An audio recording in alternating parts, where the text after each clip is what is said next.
didn't know where I was going. I know. I was like, let me go off schedule. And then you can always count on me for random sound effects. Oh, it's the Big Show. Oh. That'd be sick. The Big Show walks out, Eagles on his side. Oh, my God. He's Travis Thomas. I'm George Balekji. We are the Big Show. He knows wrestling way more than me. This is Boston's Out of the Chat. Appreciate you guys making us a part of your day. We got a packed show for you guys. We'll obviously talk about what's trending around the world of sports with Greg Popovich taking a leave right now for the team. Doesn't sound too serious. And also latest firings in the NFL. We'll hit on more from Jerod Mayo as he talked about not going for two, but also talked about Drake May, the playmaker, and he doesn't want to stop that. As always, on this part of the week, we give out our winners and losers in the NFL. College football playoff rankings are coming out. We'll get to those. And MLB All-Star game possibly making a return to Boston. Trav, how are we doing today, I'm doing great. And, of course, Jerod Mayo doesn't want to talk about not going for two because he knows it was a mistake to not go for two. He says he's at peace with it, and it was 100% his call. But before we get to that, Greg Popovich, the 5-time NBA champion, the winningest head coach in NBA history, will take an indefinite leave after suffering a health issue before the Spurs game Saturday. His assistant, Mitch Johnson, will be the interim head coach. Doesn't sound too serious, but basically he had a health issue before their game Saturday. They beat the Timberwolves. Now they have 2 road games in LA, in Houston, just not traveling with the team. His interim head coach, Mitch Johnson, who's been with the Spurs since 2019, kind of said, next man up, didn't make it into too big of a deal. Of course. Just a health scare. Greg Popovich is 75 years old. He's been doing this job for 29 years. He is the GOAT. We hope he's okay. Just, a little scary to see. Yeah, I mean, listen, man, as long as he's been doing it, as you said, and he's an intense guy. I mean, no one's going to act like Greg Popovich is sitting in a corner quiet somewhere. Oh, yeah. He's in guys' faces. He'll cuss you out. He's very stern. And I think that kind of stress takes a lot on people. We don't know what's going on with him. But when I read this, the first thing I thought was I feel for him and I hope he's okay. Yeah. And the second thing I thought was, man, he's getting up there in age and he has been doing this at that intense level that I talked about for a long time, forever. Yeah. And that can take its toll on you.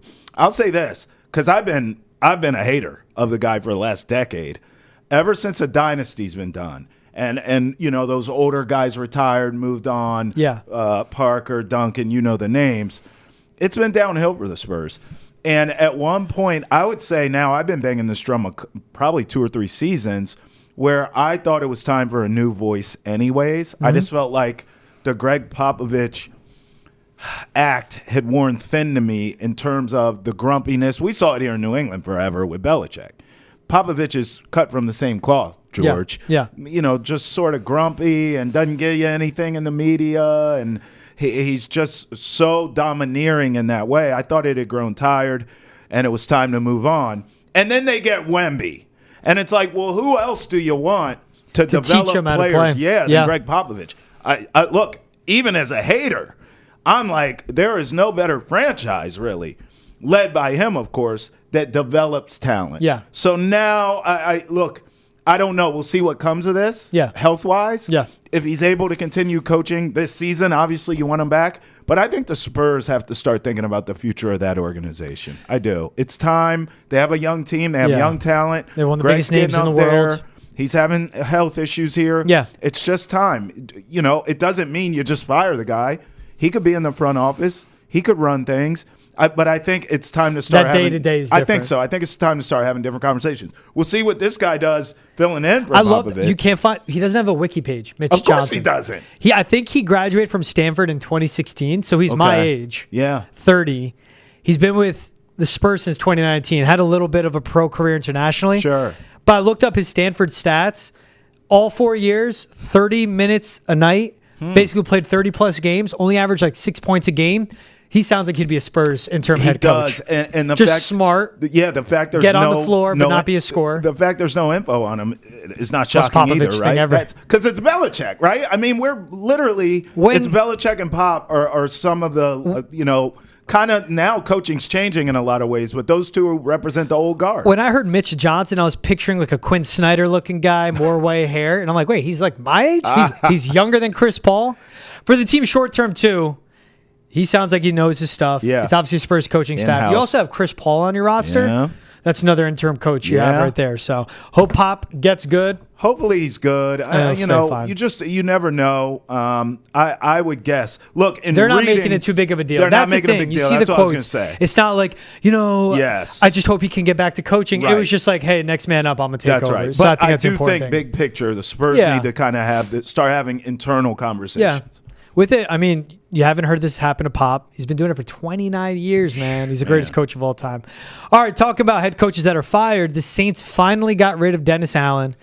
They started out 2-0 on the year, averaging 46 points per game, 406 yards per game, only allowing 15 points per game. Then they've lost 7 straight. Yeah. They're scoring 16 points per game, putting up 310 yards, and their opponents are putting up 29 points. He finishes Saints' tenure 18-25 as head coach. Well, there it is. Listen, some of this is the expectations. A lot of coaches get fired for expectations. Yeah. Let's take an example right here in our backyard. No one thought coming into this season the Patriots were going to be any good. And everyone said you're going to have to be patient with Jerod Mayo and the staff and the quarterback and all that. We knew that. So the expectations weren't there anyways. The problem with the Saints was they had a window of opportunity when Drew Brees finally retired. Yeah. Sean Payton's gone. Yep. Just rip the Band-Aid off. Start the rebuild. No one would have batted an eye. You got a Super Bowl. It's all good. You ain't the Aints anymore. Yeah. You changed under Sean Payton and Drew Brees. We'll call it that era. You literally changed your brand. It would have been fine to start a rebuild right then. But what did they do? This is what I believe got this guy fired. They go out, they get Derek Carr. Yep. They say, you know what? We're keeping Alvin Kamara. We're keeping all these guys on defense. We're going to go for it. We're not rebuilding Shaq. We're going to pick up right where we left off. And it has been downhill. Yeah. I'll be honest, I think he should have been fired before this season. Yes. I mean, he was a favorite to be the first head coach fired in the NFL. like- Then Robert Saleh, Woody Johnson was like, watch. well, of course, Jets, right? But this is Saints going to Saints too, even though this is earned. And you bring in Carr, you haven't done anything, okay? So, and the expectations were there. And they've gotten worse since week 2. That's right. That's just. But those I'm are two saying completely different teams, He and shouldn't it's have been got the a same chance thing. for this year. I agree. He shouldn't have got a chance. Just the fact, and that your defense is that bad when he's a defensive-minded head coach, Yeah, and they've been right. one of the worst tackling teams. Right. On Sunday, when their loss to the Panthers, they outgained Carolina by 150 yards, ran for 150-plus yards, won the turnover battle. That is a 276th time that has happened in the NFL where a team is superior to their opponent by that. They were the first team to lose. Second, we saw that. I was like, Dennis Allen's gone, and he is. All right, let's talk about Jerod Mayo. And he's gone. Enjoy Cancun. Right. So, as we all know, Patriots lost to the Titans 2017 in overtime. And the big question mark was at the end of the game, Patriots got the ball, minute 45 left. They were set up on the 50-yard line by a great punt return. Yep. No timeouts. Had a few big plays, one of those to Hunter Henry. Obviously, the miracle play at the end. We're all there going, go for two, go for two, go for two. You're a bad team. You have no business even tying it up. Right. You're on the road. Take it. Jerod Mayo, after the game was asked, and he said, I'm not going to get into it, but basically everyone's saying how gassed they were. Yep. Well, Jerod Mayo, as always, made his weekly spot on the Greg Hill Show. And he was asked simply, are you giving your team the best chance? And this was his answer, which also alluded into analytics. We always stay ahead of the game. And that conversation happened long before the 12-second play. And again, I thought that was the best thing to do for our team. And honestly, either way, unless you execute the play, you'll be criticized. Like we go for two and we don't get it a couple games ago. And this time we kicked the extra point and I felt good. I felt like that was the right thing to do. So it's not like I'm stuck anyway. I think, there's a combination of things that go into that decision. And ultimately, it's my decision. And that's what I decided to do. Him taking the ownership on that's my decision, because you are wondering, when is that discussion made? And he said, too, he did allude earlier in the interview as well, basically saying, like, we meet as a team. We meet in a time of peace is what he calls it. All the coordinators going through multiple situations. Get into a game, you have to remember what you talk about and all that. But he's saying it wasn't an analytics decision because of the weather, because of the flow of the game. And he said, for me as head coach, I can't ask anything more from my staff. It feels like I gave him the best shot. That answer there, at least he takes the full accountability. Like, that was my call. And he's not saying, well, there's a lot goes into it. And it's like Evan Rothstein takes the ownership. Still, flow of the game, if you're going to bring that up. And if you're saying the conversation happens before the 12-second play, he's talking about the game-tying play. The conversation that happens before you have on that drive is, this is what we're going to do. Right. And if we score, this is what the personnel will be. So you have all the subs right next to you. Every single play, they run on the field. Certain guys come out and you go, this is a play we're doing. Tempo. Yeah. I think he's saying like flow of the game and stay ahead and the conversation happens. On the fly, they saw how chaotic it was and they didn't have time to catch your breath. That's why he kicked the field goal. There's too much talk of not being able to catch your breath with this team. You know what good teams do? They are prepared. They are led on the field and on the sideline, and they're able to catch your breath with no timeouts after a play like that. They're conditioned. It's not the conditioning. It's the mental part of it. Well, George, the moment got too big for them. George, we talked about after this game how this defense was sucking air. Like they have nothing left in the tank. Yeah. Then the chaotic they're on the field the whole third and fourth quarter. Right. The chaotic play at the end of the game offensively, the 12-second play. Oh, well, guys were tired. It's like, bro, like some of this stuff, it's a funny dichotomy a bit because with Bill Belichick, it was iron fist. I make the decisions. This is what we're doing. We're going in this direction. Okay, well, that worked for a long time until it didn't. And when it didn't, it was a bad look. So now you bring in this sort of utopia. We all make decisions. And it kind of, even in training camp, I remember us talking about like, man, ping pong tables and bikes in the locker room and just hanging out and having fun and your voice needs to be heard and we cherish you. It just felt so Club Med. So now the pendulum has completely swung the other way to iron fist. We will not have penalties. We will not turn the ball over. We will be conditioned to, well, everyone's voice matters here and these guys are tired. I think the truth and the happy medium is somewhere in the middle, George, and I don't believe this is a coaching staff for that. And to me, that's what that moment was a reflection of no matter what the chaos is, and obviously no one predicts a 12-second play. Sure. But you get the subs out there, and you're locked and ready to go. That's right. And you have that conversation the whole time. He said it, like, offense is on the field, he's tapped into the offense, and he's talking to Alex Van Pelt, like, on his headset, switching a channel, telling them what they want to do. It is the same thing. That is a decision you make before you even get the ball on that drive. That's right. As you're on defense on the field, if you're locked in on defense, you're talking with Alex Van Pelt. We score, we go for two. Get your plays ready. You're having these discussions with Drake May. Then they go out there. It was made well long before that. Mm-hmm. He was playing for the tie. Mm-hmm. That's what it says to me. Mm-hmm. And I know it go, well, they see the 12-second play. It's chaos. That's why they go with the extra point. There isn't that answer. And if it was there's a lot of chaos. The offense was gassed. That game clock starts ticking the second we score that touchdown. We need to get going. And you know what? In that moment, with no timeouts, we have to kick the extra point. Then I would own that. But it's all on me. And then bring the analytics. It was just losing. Remember after the game, that was the truth. That was the answer we got. Remember? He just poo-pooed it. Oh, yeah. Where it's like, well, I don't want to get into it right now. Yeah. Okay. Well, now you've had a night to sleep on it, and you give us this answer, which is fair. I'm not criticizing that. But the truth was after the game, in the heat of that moment, George, he didn't even want that question. And remember, he said, it's a fair question. It's a good question. I just don't want to go there right now. I bet you don't. What else I liked, though, from Jerod Mayo was asked about Drake May, the big plays he was making, but also the turnovers. And is that a Drake problem? Is that a rookie problem? Do you do something about it? And here's Jerod Mayo's answer on the Greg Hill Show. He's trying to make plays out there, and, that comes with it. It's the same thing when we talked about guys breaking tackles and having issues holding onto the ball. Like, you love a guy that breaks tackles, but at the same time, you're more susceptible to, those type of plays. And look, I'm not going to try to change the way he plays. I look forward to seeing the way he continues to develop. And in saying that, I'm sure the turnovers and things like that will become less and less. Credit to him. He's going to let Drake May go out and play. Yeah. You better. But he's saying, he's like, for him, it's the turnovers. It's part of the game. It's part of learning. It's part of growing. Yeah. And that's what he's saying there. Like, were those bad turnovers? 1,000%. Like, one of the interceptions he got straight baited into, I think it was like the Fred Warner pick six where Malik Hooker's picking up the crosser, then peels off. Mm-hmm. The second one, just Drake May didn't account for the wind.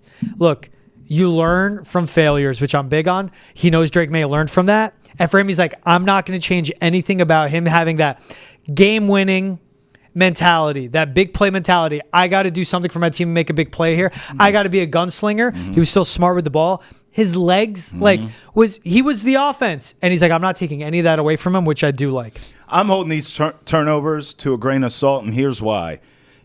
First of all, I'll give you credit because going back to the draft, and a lot of draft geniuses out there were making the Josh Allen comp. And I remember you bringing it up more, and even Justin Herbert, I think you threw in there, more of the body composition type gunslinger. But you said Drake May's even further along at this stage than Josh Allen was coming out of school. 1,000%. But now I see it. I couldn't see it then. Now I see it. It's very Josh Allen-esque in his legs. In the sense of Josh Allen had a turnover issue for years, but I would always defend them because they didn't have a run game. They did have weapons with Diggs and Gabe Davis, but they didn't ever really have a run game outside of Josh Allen. He was a run game. And so, of course, he's going to turn the ball over because what else is he supposed to do? You're asking him to do everything. In this case now, Josh Allen has a run game. He's not turning the ball over as much. I hold these turnovers with Drake May to a grain of salt. Some of them, yes, are rookie mistakes, as you said. But some of this stuff, folks, he has nothing. You are asking this kid to do every damn thing. You can't block for him. You can't get a run game for the kid. He has no weapons to speak of outside of Pop Douglas, who's really a 3 in this league. Okay, let's be honest. So, look, go turn the ball over. If we lose a close game because you're throwing us in it, you finish with 3 touchdowns and 3 picks, and we lose, I'm not blaming Drake May for that. I'm blaming the supporting cast for that. I want to see what the turnovers look like as he gets older, as he gets more experience, and he gets help. Then if he's turning the ball over, I'm willing to have the conversation. Right now, I agree with Jerod Mayo. Let him play. Let him cook because he's all you got. It's also his offensive line changed mid-game. Right. Like, it's like, what is the decision there to switch up the offensive line? You're playing matchups. Stupid. Just go with the best 5. Right. No one does that. Well, they're best defensive linemen at this point, so we're going to no, you go with the best 5 offensive linemen every single week. You know how you scheme to take a good player out? You scheme to it. Yeah. You don't personnel shift to it. That's happened there. Who does that? Look, Drake was phenomenal with his legs. He was the entire offense. He was phenomenal with his arm at certain points. Again, he was the entire offense. Even the strip sack, yes, get the ball out quicker. But we saw what he was going to do. He still felt the pressure, and he was literally getting ready to flip the ball out. I think it was Jermichael Hasty in front of him. I could be wrong. But he was ready to flip the ball out to the running back just to get positive yardage after no one got open downfield. And you know what? Good defense beat good offense there. Yep. I just like that he's going to develop. I'm excited to see you watch. Yeah. One thing I love, it's about what you get with Joe Burrow. It's what you get with Josh Allen. It's what you get with Patrick Mahomes. There's no discouragement as the game goes on. They get better as the game goes on, where if he throws an interception, he's going to come back to that same throw and try and make it like he did on the long touchdown of Pop Douglas. Right. Interception, incompletion where he was off the mark. 3rd time's the charm. It was a touchdown. But they're the quarterbacks that go, this play needs to happen. Yeah. I am playing to win. I'm not playing to not make a mistake. That's what Drake May had. What is great. And Jerod Mayo doesn't want to put any of it away. All the great quarterbacks have short memories. You get out there, you throw a pick, hell with it. If I have to throw 4, so be it. But I may get the game-winning touchdown as well. You put your team in that situation. That's it. They'll take it. Hey, I know you're watching Boston has entered the chat, but you want the latest full Patriots, wherever you get your podcast, check out Foxborough Rush. Yeah. We're talking Drake May, the help he needs. We're talking the Patriots of the #1 overall pick. That's hosted by Travis Thomas and myself. That's wherever you get your podcasts, YouTube, Spotify, Apple, Amazon Prime. That is Foxborough Rush. All right, so let's get into our winners and losers. Oh, yeah. This is the fun part. So as you guys know, we always give a winner and a loser from the NFL week. Yep. I'm excited to hear your winner on this week. Okay. I'll go first, gladly. Okay. I mean, if you remember, someone on this fine program told you in the offseason that the Detroit Lions would win the Super Bowl. Yep. It was the Detroit Lions time. Yep. Now, I'm not going to lie to you. Clearly, I'm a genius. No. But I did backtrack a bit when Aiden Hutchinson went out. Okay. And I said I now have some concerns of these Lions winning the Super Bowl, and I still feel that way. my ticket's not going anywhere. I hope they get it done. But I have a little trepidation now. But since he has been hurt, since you've been gone, they have been just fine. I mean, there's been no problems. They are a cut above in the NFC. Hell, it almost feels like they're a cut above in the NFL outside of the Chiefs. But in the NFC, it's not even close. So, although, again, I have some concerns about this team, big picture, without Hutch. Now, I think it was you that said this to me off camera. You said, what if they trade for someone? Yeah. You get a Max Crosby. You get a Myles Garrett or someone. Okay, then I'll sleep better at night. But for right now, George, big picture, even in the NFC, which is they're dominating and they should continue to do, especially you get home field throughout the playoffs. But, man, we've just seen these games so many times over the years in the postseason. You have to have somebody who can pressure the other team's quarterback and get home and get them on the ground. Yep. They're sort of manufacturing that right now with blitz packages, but you got to have a dude or two.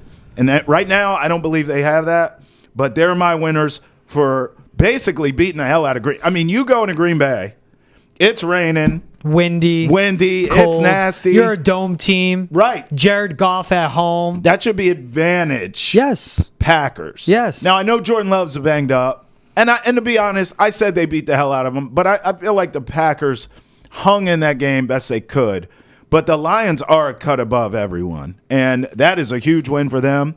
I think that was a division right there, unless, they fade down the stretch, which I don't see happening. Dan Campbell, you got to give credit to him too, George.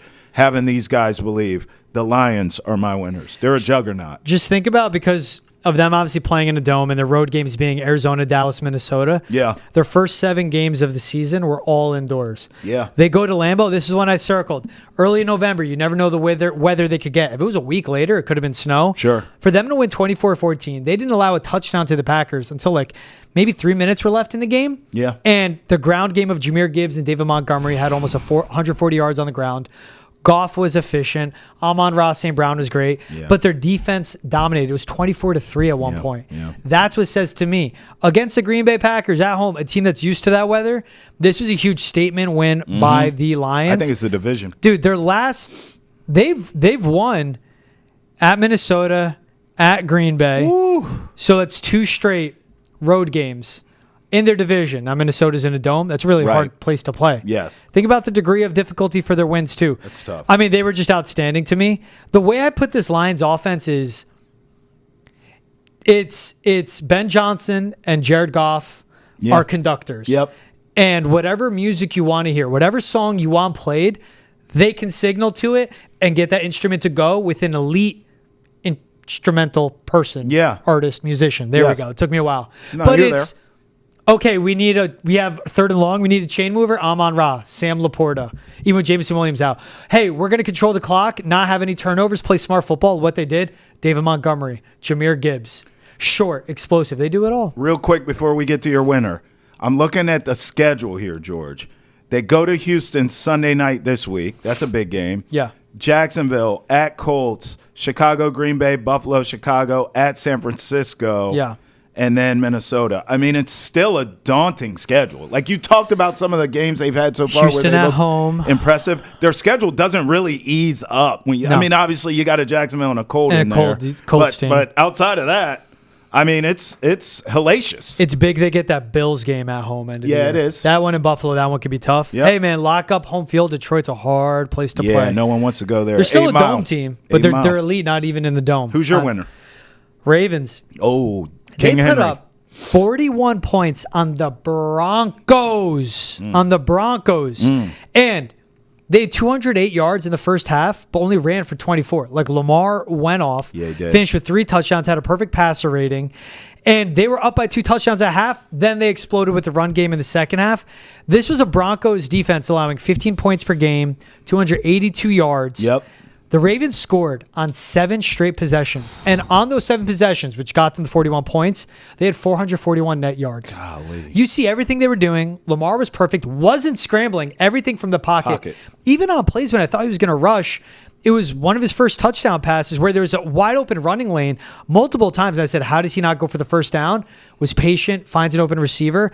Again, this Broncos defense is one of the best in the NFL. No ifs, ands, or buts. Mm-hmm. And the Ravens hung up 41 on them. What a statement it was. So that's why I have them as my winner. Do they feel like the Lions to you in a sense of it may just be their time? Like, and I know. Look, I hate that argument. I hate that it's someone's time. What do you mean? It happens all the time.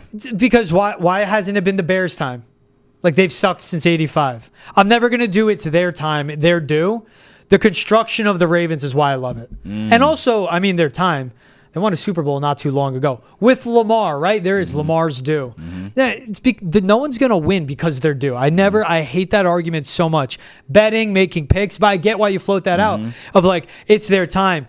There's a maturation process, and the timing can be perfect of Lamar's been through it. In the pocket. Todd Monken's second year. Yep. They've got two really good receivers with Deontay Johnson, Zay Flowers. Yep. They have the run support outside of Lamar.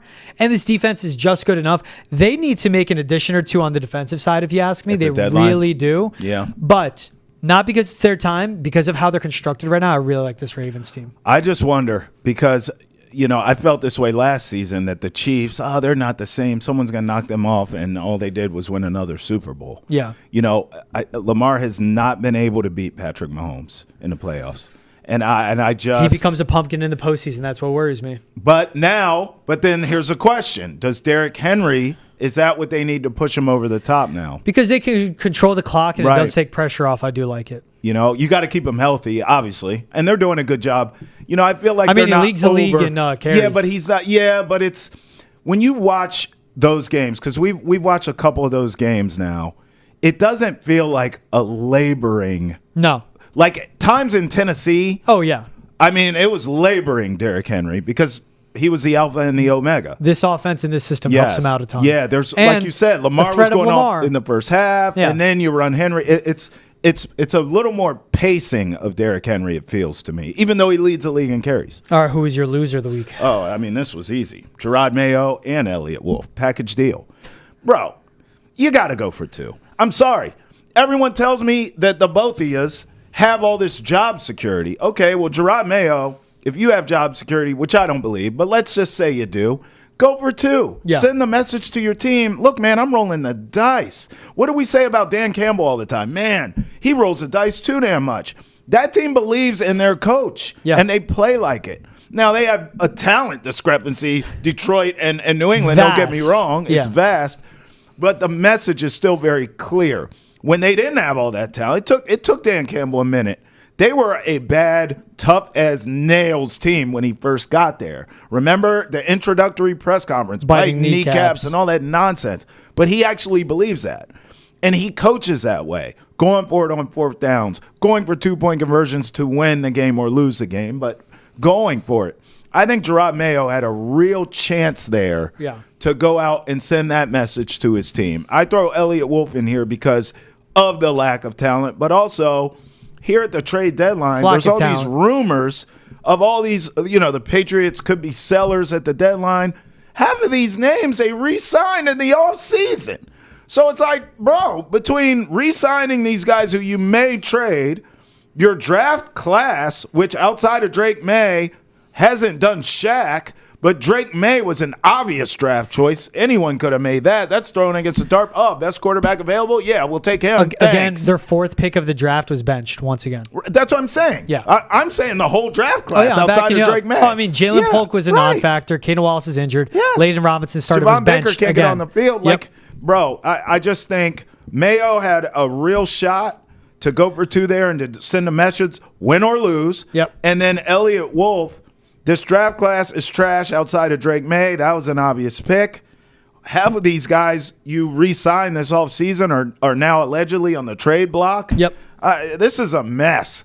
They're my losers. I like that pick. Hey, before I get to my loser, remember, you can call into Boston's end of the chat, 617-790-0928. Leave us a voicemail or email us, thechat@nesson.com. Anonymous, leave your name, and you guys will join the convo. We'll read your emails, play your voicemails here, and share as much as you want. Join the conversation like people have called me idiots. Again, that is 617-790-0928, or email us, thechat@nesson.com. All right, my loser, Jerry Jones. Look, the Cowboys are now 3-5, and they're coming off a 27-21 loss to the Falcons, which looked awful until Cooper Rush found Jalen Tolbert for a touchdown. Cooper Rush to Jalen Tolbert. So I just want that to describe the season.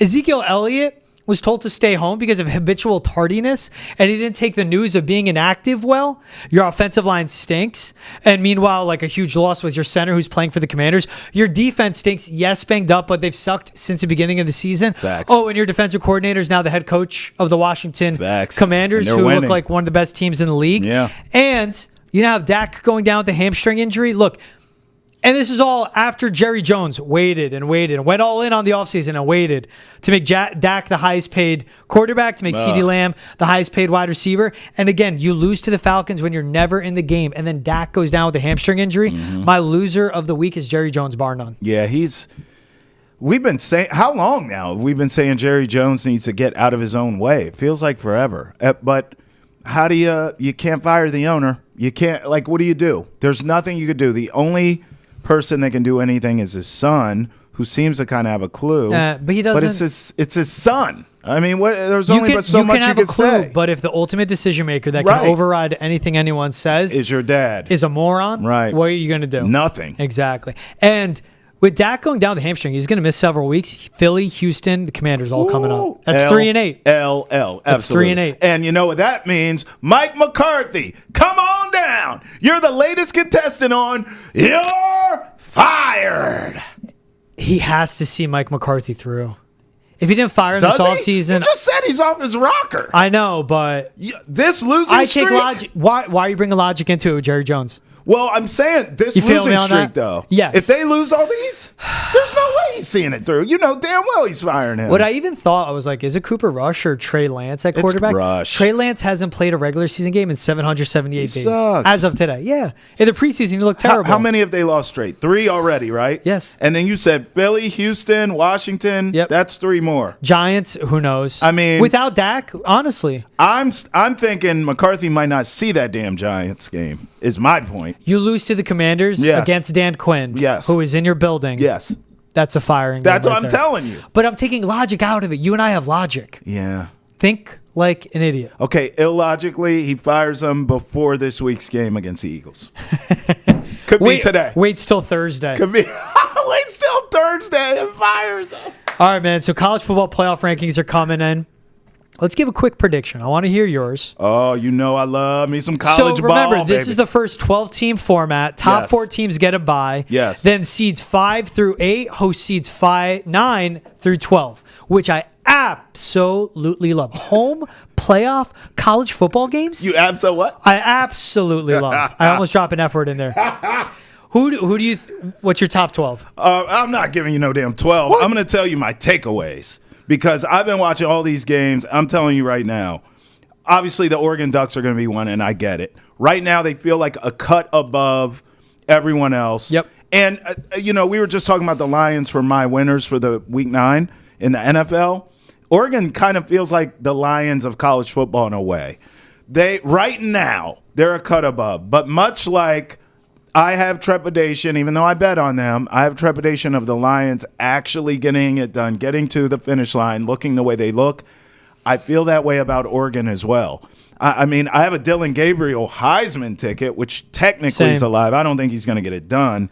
But Oregon, when we get to the playoffs, gosh, it's too many great teams in the country where I just don't know if they can go through the gauntlet. Now, thank God we have this playoff format because I lived through all the BCS BS for all those years before we even had playoff to begin with. And we know that we've had 4 teams since it started. The computer. Right. But in a way, I bring that up because this Oregon team would actually benefit from either one. They would benefit from a 4-team playoff or they would benefit from that BCS format.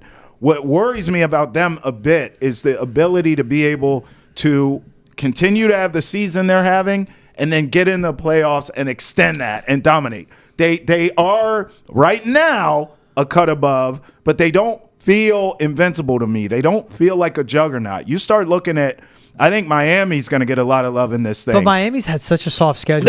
Every team is flawed here in a good way. They have, but I think Georgia isn't the same offense. Well, Miami's going to be ahead of them. I would be willing to bet. Miami's top 4. And I'll tell you another one that's going to make your head spin is my takeaway with this thing. I think the Hoosiers are going to be higher than Georgia too. I think Indiana's going to get a lot of love in this first iteration of the playoffs. The way Georgia absolutely dominated Texas. It didn't go back to week 1 and dominated Clemson and a one-loss team. Indiana's been impressive, but their schedule has still been soft at this point, and that's what the issue is there for me with the Hoosiers. Well, it could be Hoosiers need to run the table and have one loss. It could be 2 different combos here. We could be talking about who we trust. Where I was going was who you trust more once you get to the playoffs. Who's going to win this thing? Yeah. In the terms of just the playoff rankings right now. Yeah. I do believe. I agree with you. Georgia is more trustworthy and has a better shot. Hell, Oregon beat Ohio State. I would say Georgia, Ohio State, I'd put more trust in. Texas, I wonder what happens with Quinn Ewers. But that defense there's is other elite. heavies I believe in. But in terms of just this first iteration of the playoff rankings, I'm telling you, don't be shocked if you see Miami and Indiana above those teams, even though we like them more big picture. So I have Oregon 1, Ohio State 2, Texas 3, Miami 4. Miami and Oregon are the only undefeated teams out of that top 4, but schedule, all 4 of those teams get a bye. I have Georgia at 5, Penn State at 6, Tennessee 7, BYU 8, Boise State and Ashton Genty 9, Notre Dame 10, Indiana 11. Right. Again, because of that schedule, it's tough. Alabama barely in at 12. Yeah. With that, I have Georgia hosting Alabama, Penn State hosting Indiana, Tennessee hosting Notre Dame, which I think is sick. Yeah. BYU hosting Boise State. If anything, I'd want to flip Boise State and BYU. So we get a nationally televised college football playoff game on the blue turf in Boise. But I think the big surprise is Texas over Georgia because obviously Georgia won the head-to-head. The committee's going to put Georgia at 3 in my opinion. You didn't have Clemson in there. I don't have Clemson in there. Okay, so that's not gonna fly. Clemson's gonna be in there. Why? What do you mean? Their one loss, or they have Georgia. 2 losses. Yes, they lost to Georgia. Who was their other loss? Oh, okay. Who's they lost to their Louisville. loss? They lost to Louisville. Exactly. They're dead. They're out. They're 2, and Bama's barely in. If Bama, a 2-loss team will get that 12th spot. Yeah, you got to go. Yeah, and you have to remember that even Boise State, if they're ranked ahead of the Big 12 or ACC champion, they could be one of the 4 highest-ranked conference champions. Yeah. If they're ranked ahead of the Big 12 I don't actually have a problem. ACC. The only problem if I'm picking nits here, Boise only lost to Oregon by 3. You're not showing love to Indiana. I know. They're going to get way more love. Look, it's an Ohio State game. They have second best scoring offense. They have a top 10 defense. Indiana's winning by 33 points per game. Yeah. But their schedule is like outside of the top 100 in the country. Yeah. Look, you play who's in front of you. They've dominated. They're playing Ohio State soon. I think in 3 weeks. Yeah. That's the game at Ohio State. No, I think it's a home game for them. I'll check right now. Fill or bust. You fill or bust. I have Purdue at Northwestern versus Indiana. They're done. Because Ohio State is Purdue, Northwestern, and Wrigley, and then they're hosting Indiana. They're going to get smoked. I love Oregon, both sides of the ball, and Dan Lanning. Texas is a tough one. Miami is undefeated with Cam Ward. They have anything, but they're unproven. Their schedule's not great either. Georgia's offense, Carson Beck's not right. They almost lost to a backup quarterback in Florida. Penn State, I don't believe in at all. If you had to bet right now to win it all, who would you put in on out of all these teams? I don't like to go chalk, but Oregon. The health of Ohio State's offensive line worries me, so I'd go Oregon. Now, Oregon did beat them. That was a close game. Yeah. If I'm not mistaken, that game was in Eugene. Yeah. I think I'd take Ohio State in the rematch.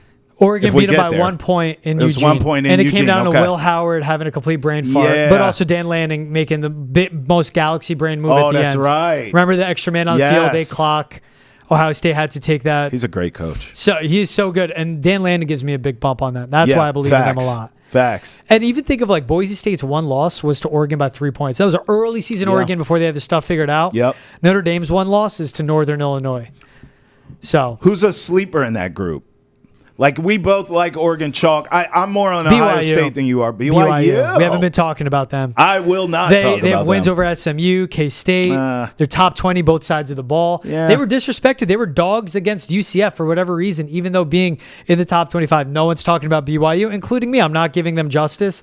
I think BYU is the most slept on I'll go team. Miami just because of the quarterback. Yeah. And they're being slept on a bit because everyone's just assuming at some point it's fool's gold. Who do you trust the least? Penn State? Ooh. Maybe Notre Dame. Yeah. Because Notre Dame, Riley Leonard is not consistent enough. That's the issue. Yeah. I like him. I like him more at Notre Dame than I did Duke. You know that. But he's not consistent enough. Defensively, they're great. I think Marcus Freeman is doing a great job as a head coach. They had the brain fart earlier this season, but I just don't think offensively they're consistent enough. So I could see them pulling a Notre Dame where they make the playoff. It's a big deal, and then they can't score to save their ass. Notre Dame against Nico Iamaleava of Tennessee. Notre Dame in Knoxville. I mean, those Catholics are going to be, well, it's a Bible Belt. But that's great for college football. Yes. Those brands, that's fantastic. Like I'm telling you, a home setting of a college playoff game. Home. It's not neutral site. Amazing. I'd love it. Hey, make sure to check out the latest episode of 310 to Left. This one has Jemai Webster and Julian McWilliams on the episode. Wherever you get your podcasts, YouTube, Spotify, Apple, Amazon Prime, wherever else podcasts are found, that is 310 to Left. Everything Red Sox, everything you need. Make sure to check it out.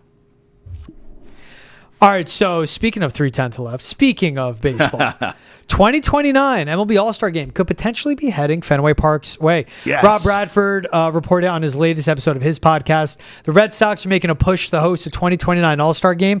Dude, I do remember reading about this, like going back to 2016.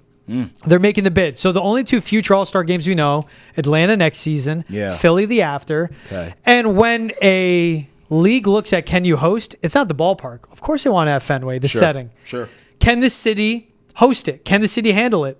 I think you think of the hotels. You have Verb literally behind Fenway. You have all the back bay.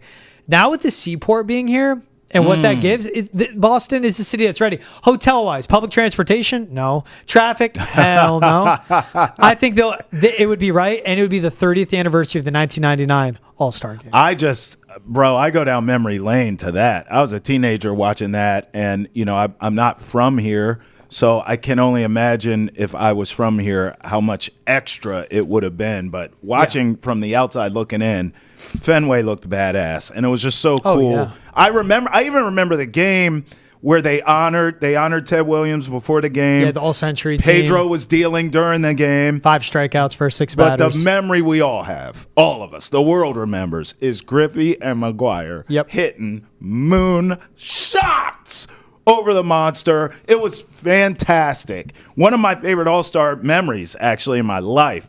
And all I did was watch it on TV. So I think here in 29 would be great. If you could look this up, I don't know what year it was. It wasn't that long ago, but DC had the All-Star Game, and it was amazing. And you're so right about sort of the city being able to support that because it was fans everywhere. I remember the Home Run Derby was electric. Bryce Harper won it, so it made it even crazier. At that time, he was a national. Yeah. But that was a great 2018. And it was a phenomenal. It was my first time covering an All-Star game. MLB All-Star Game in my career, and it was too cool. And so I would love the opportunity to get that done in 29 as well. Dude, it's like if the city can handle it, like Cincinnati hosted it in 2015. Cincinnati. Cleveland in 2019. What do they got? Skyline Chili? Cleveland, what do they got? Pierogies? I mean, come on. I like pierogies. Me too. Montgomery and ribs are fantastic in Cincinnati too. I haven't had it, but I'll take your word. Okay, word. Boston can handle it. Boston can handle it. There's no doubt about it. And it would be too perfect for baseball. Hell yeah. And for what the Red Sox would hope with the timeline they have of their future stars. Yes. You host it, 30th anniversary of 99. Marcelo Mayer, a Kyle Teal. They're in that game. Oh, yeah. A Ceddanne Rafaela. I like that. I think it'd be great for, how would you not want the Midsummer Classic in the Cathedral of Sports at Fenway Park? Talk that talk, George. Look, man.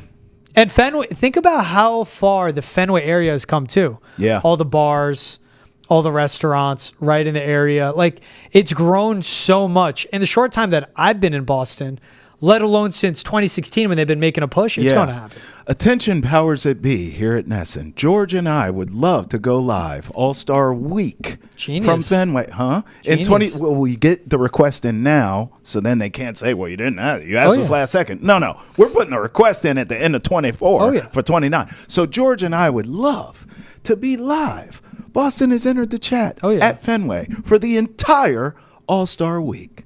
Ding! It's a podcast. You can do it anywhere. Yeah. Let's do it. So why not Fenway? Let's get on it. I like that. We have a nice studio and set. You know what? Midsummer. No, give me a set of Green Monster. Come on. One show on the Green Monster. One show on the Monster. Come on. We'd make it happen. Let's go. Did you like how I said, attention powers that be? And where'd that voice come call from? to action. What's the voice? Is that the voice of God? To like convince them? As they're driving their car listening, yes. He's Travis Thomas. I'm George Balekji. This was Boston has entered the chat. Make sure to email us to the chat at Nesson.com. Call on 617-790-0928 to leave us a voicemail as well. Appreciate you guys making us a part of your day. We'll see you same time, same place tomorrow. Have a good one.